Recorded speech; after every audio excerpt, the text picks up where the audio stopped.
What's going on, everybody? Welcome back to Chuds BBQ. My name is Bradley Robinson, and today I'm going to show you how I made these beautiful, delicious, smoky, sticky, tender, amazing honey mustard baby back ribs, which is in fact my very first cook on the reverse flow smoker. Coming up.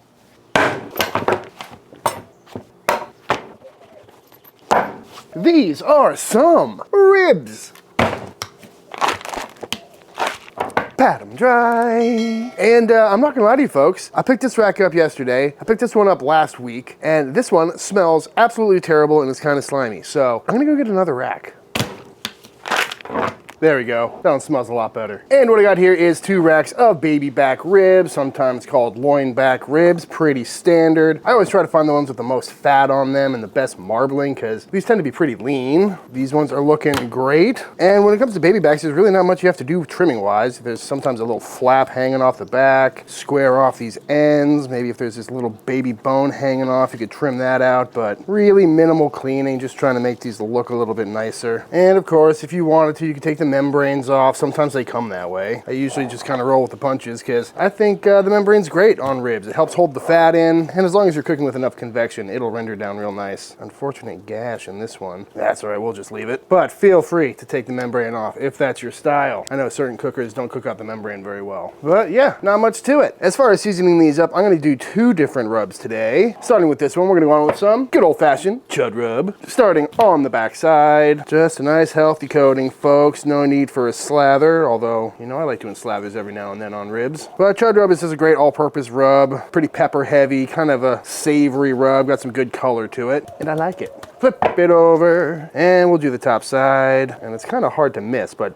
don't forget the sides, folks. Come on, no rookies around here. Just a nice healthy coating. You know the drill, folks. But of course, you can use whatever rubs you like. Pat it in, and we'll set that rack aside. And as for rack number 2, we're gonna keep it super simple with just salt and pepper. And that's because this is my first actual cook on the reverse flow smoker. And I wanna see what kind of color we're gonna get. And using just salt and pepper is a really good way to see how dark these ribs are. And it'll be fun to kind of compare and contrast with the Chud rub. So a nice healthy layer of some Diamond Crystal Kosher salt. And of course, some 16 mesh black pepper.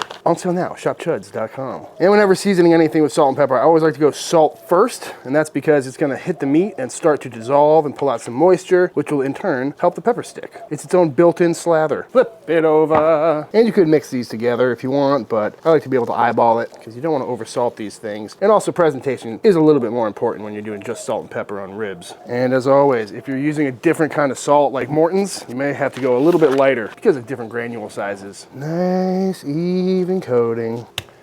And there we go, looking pretty good to me. Pretty happy with how these are looking. Let's go ahead and fire up the pit.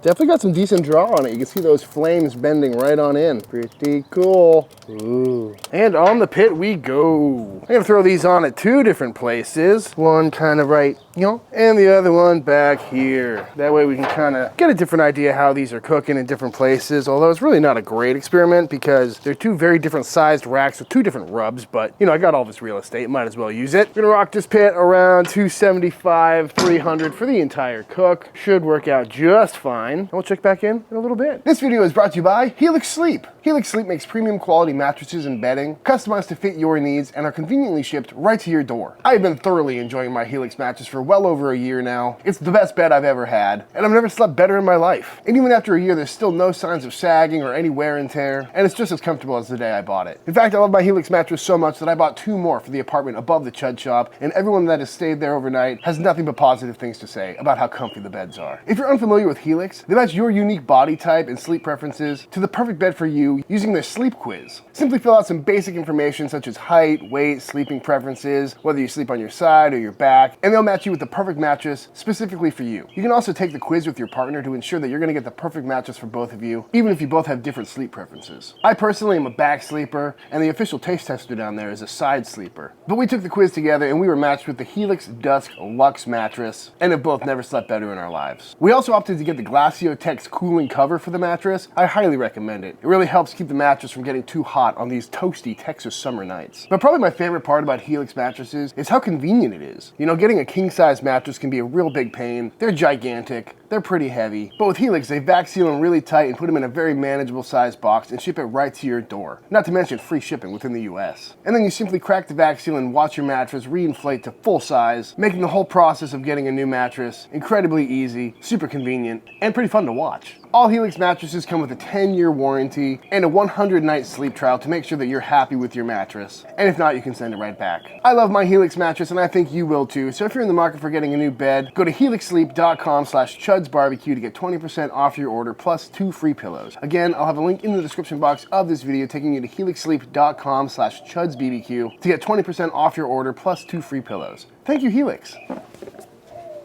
All right, folks, in a shocking turn of events, I just came out here. It's about 2 hours and 20 minutes into this cook, and I just took my first look at these ribs. Again, been rocking around 275, 300 the whole time, and they're looking good, looking real nice. But the surprising part came when I temped them, and it's rocking 200 degrees already. Back here, 190s. Whew, that's incredibly quick. I was expecting this to be at least a 4-hour cook, but maybe that's lesson number 1 about the reverse flow smoker is that with this big bottom plate, it tends to cook quicker. Let's give these a flip and see how the undersides are looking. Oh yeah, beautiful color on that. If this big radiant bottom plate is good for anything, it means I don't have to flip my ribs to crisp up that membrane. Yeah, that's definitely a plus for this. You can hear it all sizzling down there. I wonder if that's gonna impart any flavor. All right, well, these are pretty much done. I guess it's time to bust out a quick glaze. And in the spirit of these new garage cooks, let's go ahead and make it right on the firebox. And if you saw my video a while back, I did an experiment where I brined some ribs, a wet brine, a chicken brine actually.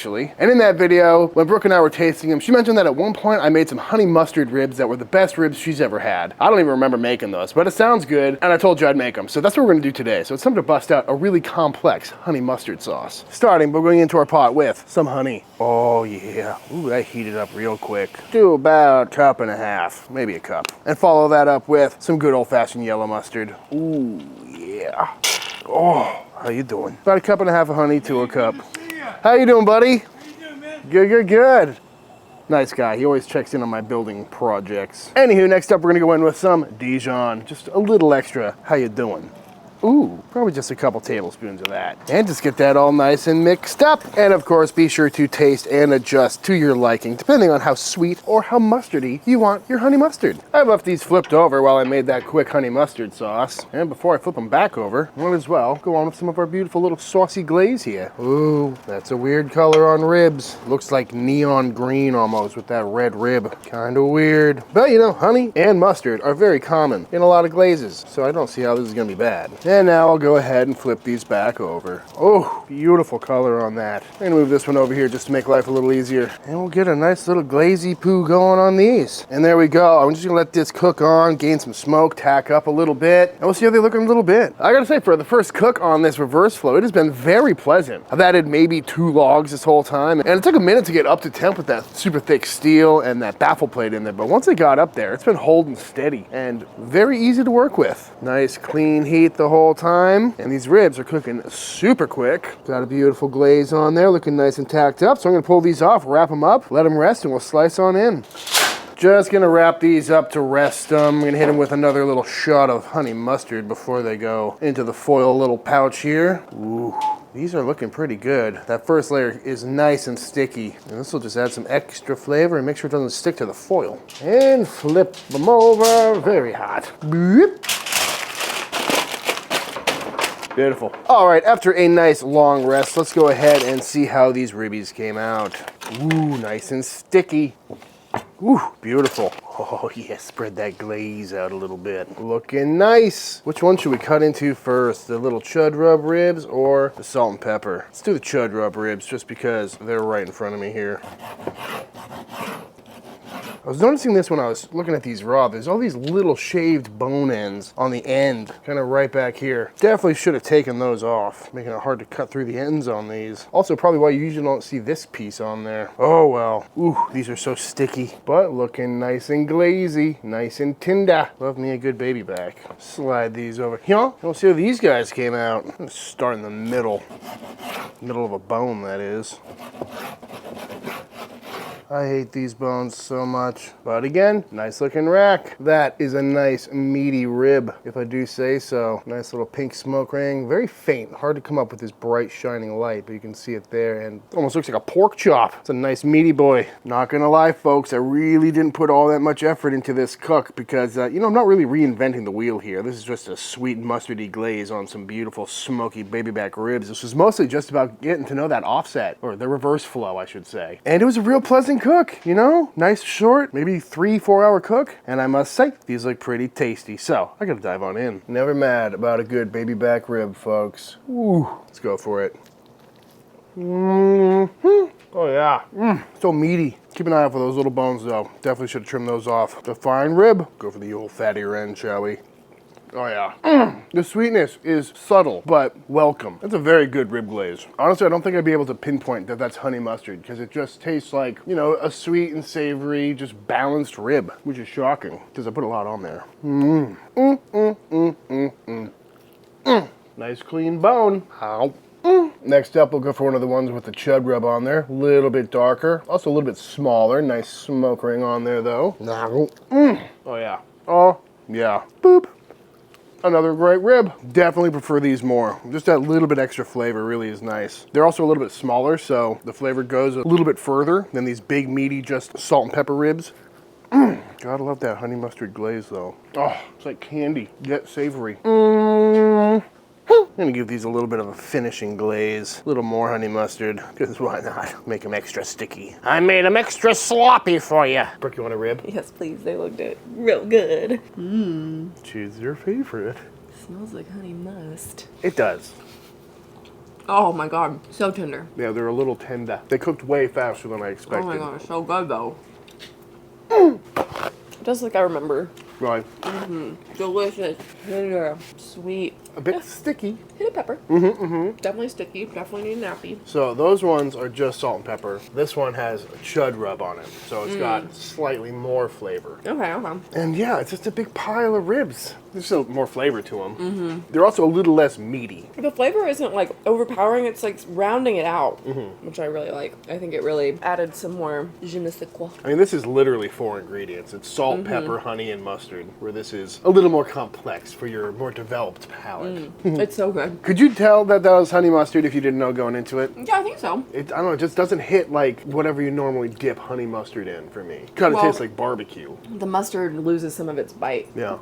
When you do that. Goes good though. Oh, absolutely. It's kind of funny, like everyone always uses mustard as a slather and they'll say, you'll never taste this at the end. And like I covered these in mustard, or at least 50% mustard, and it still doesn't really taste like mustard, but it's very good. Very simple, easy, effective rib glaze. You can't beat that in my opinion. That is a really good like barbecue backyard, 4th of July, Memorial Day. Next up, ketchup and honey ribs. You should do the Chick-fil-A sauce ribs. I did that once. Really? No.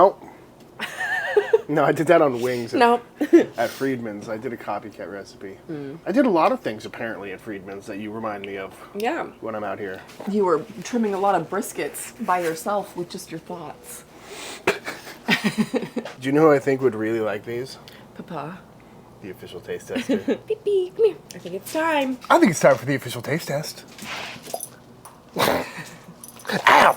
Chomping at the bit. I mean, all right, y'all, that's how to make some absolutely fantastic honey mustard smoky baby back ribs. I highly recommend giving this one a try. It really is a super simple, easy to make recipe that will please everyone. And I will definitely be keeping this as part of my barbecue rotation this summer. But again, this video wasn't really about the ribs. It was mostly about getting that reverse flow fired up. And so far, I'm really liking it. It's cooking very evenly. Again, I didn't really fill it up too much today. I did notice a lot of underheat from that baffle plate, which worked in our benefit for this time. But when it comes to something like a brisket or a pork butt, we're gonna have to keep an eye on it. But that is an experiment for next week. But all that being said, if you enjoyed this video, let me know by hitting that subscribe button. Let YouTube know by dropping a like on this video. If you give this recipe a try for yourself, be sure to tag me on Instagram at Chuds BBQ. I'd love to see what y'all are cooking. Big shout out to all the Patreon members. Thank you for supporting Team Chud and allowing me to keep making all these videos. And until the next time I see you, please go cook something outside. Peace.